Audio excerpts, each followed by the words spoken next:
সকাল থেকে হালকা পাতলা মেঘলা ভাব থাকার কারণেই ঘন কুয়াশাটা। আর এই ঘন কুয়াশাটা দুপুর পর্যন্ত থাকে মেঘলা ভাব থাকার কারণেই। তো আজকের আপডেটে কি দেখাচ্ছে আগামী দিনগুলিতে ঘন কুয়াশা কতদিন থাকবে, তাতে এই মেঘলা ভাবটা যে সকাল থেকে বঙ্গজুড়ে প্রবেশ করে এই মেঘলা ভাবটা আগামী কতদিন বঙ্গজুড়ে থাকবে, তারপর আবারও আবহাওয়া পরিষ্কার হওয়ার সম্ভাবনা আছে কিনা, তাতে ঘন কুয়াশাটা কম থাকার সম্ভাবনা আছে কিনা, তাপমাত্রা কেমন থাকবে, বৃষ্টির তো কোনো সম্ভাবনা নেই, ঠান্ডা কেমন অনুভব হবে তাও আমরা দেখে নেব। সরাসরি চলে এলাম লাইভে। আজ বুধবার 10 তারিখ জানুয়ারি মাস 2024। বাংলাদেশের রংপুর, কালাই, ময়মনসিংহ, সিলেট এছাড়া রাজশাহী সাইড নিয়ে কিছু মেঘলাভাব রয়েছে। এই মেঘলাভাব থাকার কারণে রয়েছে ঘন কুয়াশা। শিলিগুড়ি, আলিপুরদুয়ার, গুয়াহাটির দিকেও কিন্তু রয়েছে মেঘলাভাব। এই মেঘলাভাব থাকার কারণে ওইদিকেও কিন্তু দুপুর পর্যন্ত ঘন কুয়াশাটা থাকবে, তারপর বিকাল থেকে পরিষ্কার হবে।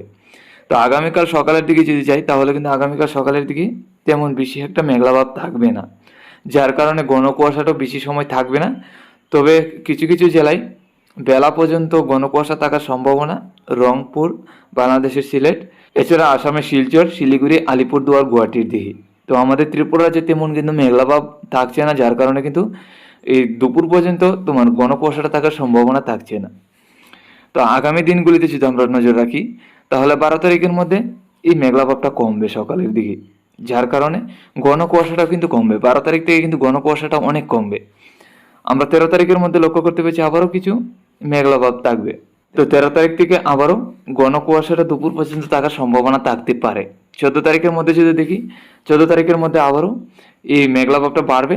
তো 14 তারিখ থেকে আবারও এই ঘন কুয়াশাটা দুপুর পর্যন্ত থাকার সম্ভাবনা থাকবে। 15 তারিখের মধ্যে গেলে 15 তারিখের মধ্যে আবারও কিছুটা এই মেঘলাভাবটা কমবে, তো কুয়াশাটাও কিছুটা কমবে। তো আমরা চলে এলাম তাপমাত্রায়। আজকে দুপুরের মধ্যে বাংলাদেশের সর্বোচ্চ তাপমাত্রা থাকবে 23 থেকে 24। আমাদের ত্রিপুরা, আসামের শিলচর, শিলিগুড়ি, আলিপুরদুয়ার, গুয়াহাটি এদিকেও কিন্তু 23 থেকে 24 থাকবে।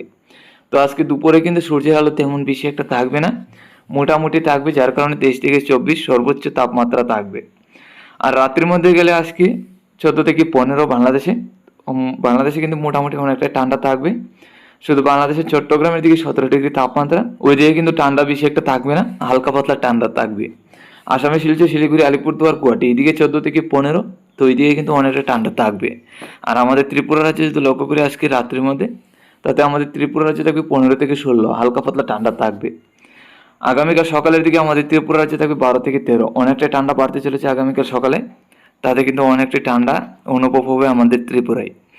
বাংলাদেশে লক্ষ্য করতে পেরেছি উত্তরের জেলাগুলির দিকে 11 ডিগ্রি তাপমাত্রা, দক্ষিণের জেলাগুলির দিকে 13 ডিগ্রি তাপমাত্রা। তো উত্তরের জেলাগুলির দিকে কিন্তু অনেকটা ঠান্ডা থাকবে। আসামের শিলচর, শিলিগুড়ি, আলিপুরদুয়ার, গুয়াহাটি এদিকেও কিন্তু 13 থেকে 14 কাছাকাছি থাকবে, ওইদিকেও অনেকটাই ঠান্ডা থাকবে। আমরা চলে এলাম ঘন কুয়াশায়। দেখুন আজকে সকাল থেকে লক্ষ্য করতে পারছি বাংলাদেশ ত্রিপুরার একাধিক জেলায় রয়েছে একদম ঘন কুয়াশা।